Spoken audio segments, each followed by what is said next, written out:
US president Donald Trump ने भारत पर जो 50% टैरिफ लगाया है वो 27 अगस्त से लागू हो चुका है। हालांकि इसका जो इम्पैक्ट है वो आने वाले 1 से 2 क्वार्टर में देखने को मिल सकता है। खासकर अगर हम सेक्टर वाइज बात करें तो James and jewellery, textile sector पर इसका ज्यादा दबाव देखने को मिल सकता है। इसी के साथ डोनाल्ड ट्रंप ने अब फार्मा सेक्टर पर भी 200% तक टैरिफ लगाने की बात की है, तो इस पर भी आने वाले समय में दबाव देखने को मिल सकता है फार्मा सेक्टर पर।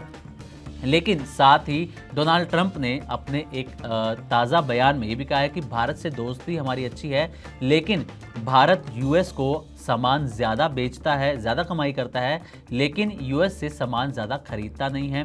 भारत ने यूएस के लिए अपने बाजार बंद कर रखे हैं। ये कुछ कहना था डोनाल्ड ट्रंप का। लेकिन दूसरी तरफ ग्लोबल लेवल पर जिस तरीके से भारत, रशिया और चाइना की दोस्ती देखने को मिल रही है, खासकर एससीओ समिट की अगर बात करें तो इसमें प्रधानमंत्री मोदी, पुतिन और शी जिनपिंग, एक जो इनकी तस्वीर वायरल हो रही है उससे एक संदेश निकलकर सामने आ रहा है कि अब जो ग्लोबल सिनेरियो है वो अलग बनता हुआ नजर आ रहा है, जिसमें एक तरफ प्रधानमंत्री मोदी, पुतिन और शी जिनपिंग नजर आ रहे हैं तो दूसरी तरफ डोनाल्ड ट्रंप अकेले अलग थलग पड़े हुए नजर आ रहे हैं। ये ग्लोबल लेवल पर तस्वीर बन रही है। लेकिन कहा यह जा रहा था कि जो डोनाल्ड ट्रंप ने टैरिफ लगाया है उससे भारत को काफ़ी तगड़ा नुकसान हो सकता है। लेकिन अब इस पर इमर्जिंग मार्केट के जो एक्सपर्ट हैं मार्क मोबियस, उनका एक बयान आया है। उन्होंने एक इंटरव्यू में भारत की स्थिति पर बात की है। तो सबसे पहले आपको ये बताते हैं कि आखिर मार्क मोबियस जो हैं वो है कौन। तो जो मार्क मोबियस हैं वो मोबियस कैपिटल पार्टनर्स एलएलपी के फाउंडर हैं और उन्हें जो है इमर्जिंग मार्केट्स का गुरु माना जाता है। उन्हें इमर्जिंग मार्केट्स के सबसे शार्प इन्वेस्टर्स में से एक माना जाता है। खासकर जो एशियन मार्केट्स हैं, अफ्रीकन मार्केट्स हैं, लैटिन अमेरिका की जो मार्केट्स हैं, इमर्जिंग मार्केट्स जो ये सब हैं, उनमें उन्हें शार्प इन्वेस्टर कहते हैं। और उन्होंने अब क्या कहा है इस पूरी स्थिति पर, इस पर एक नज़र डालते हैं। दरअसल मार्क मोबियस का अगर पोर्टफोलियो एलोकेशन के बारे में हम पहले बात करें तो मार्क मोबियस का जो पोर्टफोलियो एलोकेशन है उसका करीब 20% हिस्सा जो है वो भारत में इन्वेस्ट है। यानी कि उनके 100% इन्वेस्टमेंट में से 20% जो उनकी इन्वेस्टमेंट है वो भारत से ही है। और भारत को लेकर उनका क्या कहना है इस पर एक नज़र डाल लेते हैं। पहले बात करते हैं इंडियन एक्सपोर्टर्स पर उनका क्या कहना है।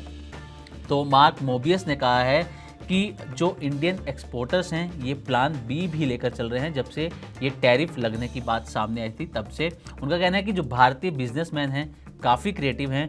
उन्होंने टैरिफ के नुकसान को कम करने के लिए अलग अलग रास्ते भी निकालना शुरू कर दिए हैं।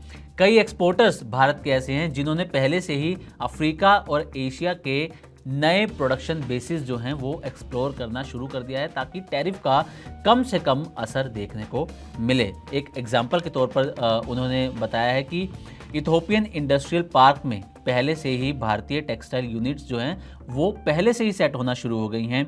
ईस्ट अफ्रीका के कई देशों में अमेरिकी टैरिफ कम है तो वहाँ से यूएस को जो एक्सपोर्ट करना है वो आसान और सस्ता हो जाएगा। यानी कि भारत से जो एक्सपोर्ट करेंगे उस पर टैरिफ ज़्यादा लगेगा, लेकिन अगर ईस्ट अफ्रीका के जो कई देश हैं वहाँ पर अमेरिकी टैरिफ कम है, वहाँ से एक्सपोर्ट करते हैं अगर भारतीय बिजनेसमैन तो उन पर टैरिफ कम लगेगा। ये मार्क मोबियस का कहना है। यानी कि अगर इसको आसान शब्दों में समझने की कोशिश करें तो मार्क मोबियस कहते हैं कि अमेरिका में अगर मुश्किल आई तो इंडियन कंपनीज जो हैं वो एक वैकल्पिक रास्ता अपना बनाती हुई यहाँ पर नज़र आ रही हैं। साथ ही उन्होंने जीडीपी ग्रोथ पर भी बात की है। तो पहले आपको जीडीपी ग्रोथ की अगर भारत की जीडीपी ग्रोथ के नंबर की बात करें तो हाल ही में शुक्रवार को Q1 के यानी कि अप्रैल से लेकर जून तक की जीडीपी ग्रोथ के नंबर सामने आए थे, जिसमें भारत 7.8% की ग्रोथ के साथ आगे बढ़ता हुआ नज़र आ रहा है, जो पिछले कई महीनों से पिछले कई क्वार्टर की अगर बात करें तो उससे काफ़ी बेहतर मानी जा रही है। अब मार्क मोबियस का जीडीपी ग्रोथ पर क्या कहना है ये आपको बता देते हैं। उनका कहना है कि भारत की जो जीडीपी ग्रोथ है ओवरऑल, क्वार्टर के हिसाब से नहीं, ओवरऑल जो जीडीपी ग्रोथ है वो 6% के घटकर 5.5% तक आ सकती है। यानी कि इसमें 0.5% या 0.75% तक की ही कमी आएगी अमेरिकी टैरिफ लगने से। इससे ज़्यादा इम्पैक्ट भारतीय जीडीपी पर देखने को नहीं मिलने वाला। मोबियस मानते हैं कि ये शॉर्ट टर्म पेन है। लॉन्ग टर्म में जो भारत की डोमेस्टिक डिमांड और एंटरप्रेन्योरियल स्ट्रेंथ जो है वो इसे वापस से ऊपर खींच लेगी।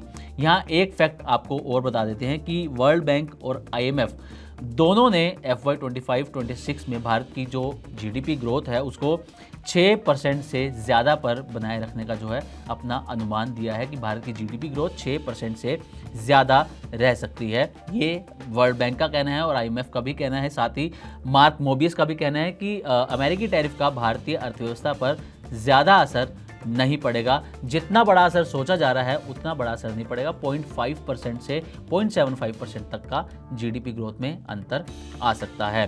अब आते हैं कि सरकार के जो सरकार अब कदम उठा रही है अपने बिजनेसमैन्स को राहत देने के लिए, उस पर उन्होंने क्या कहा है। सरकार के सुधार और सपोर्ट पर मार्क मोबियस ने कहा है कि सरकार जो भारतीय सरकार है, केंद्र सरकार है, वो कई प्रभावित इंडस्ट्रीज़ को लगातार सपोर्ट दे रही है। एक्सपोर्ट डाइवर्सिफिकेशन के लिए इंसेंटिव्स और PLI स्कीम्स भी जो हैं वो शुरू की गई हैं।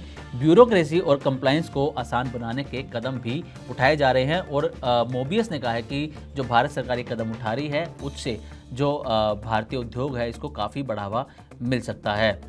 इसी के साथ अगर हम कुल मिलाकर देखें तो शॉर्ट टर्म में टैरिफ जो है उसका असर ज़रूर होगा, लेकिन लॉन्ग टर्म में इसका कोई खासा असर देखने को नहीं मिलेगा। और शॉर्ट टर्म में भी जो असर होगा वो फार्मा, जेम्स एंड ज्वेलरी और टेक्सटाइल सेक्टर पर ही देखने को मिलेगा, लेकिन लॉन्ग टर्म में इसका ज़्यादा इम्पैक्ट होता हुआ नज़र नहीं आएगा, ऐसा मार्क मोबियस ने दावा किया है। क्योंकि उनका कहना है कि जो भारत की जो रियल पावर है वो उसकी डोमेस्टिक मार्केट और स्ट्रॉन्ग एंटरप्रेन्योरशिप है, और सरकार जो रिफॉर्म्स लगातार कर रही है ये भी भारत की रियल ताकत उन्होंने बताया है।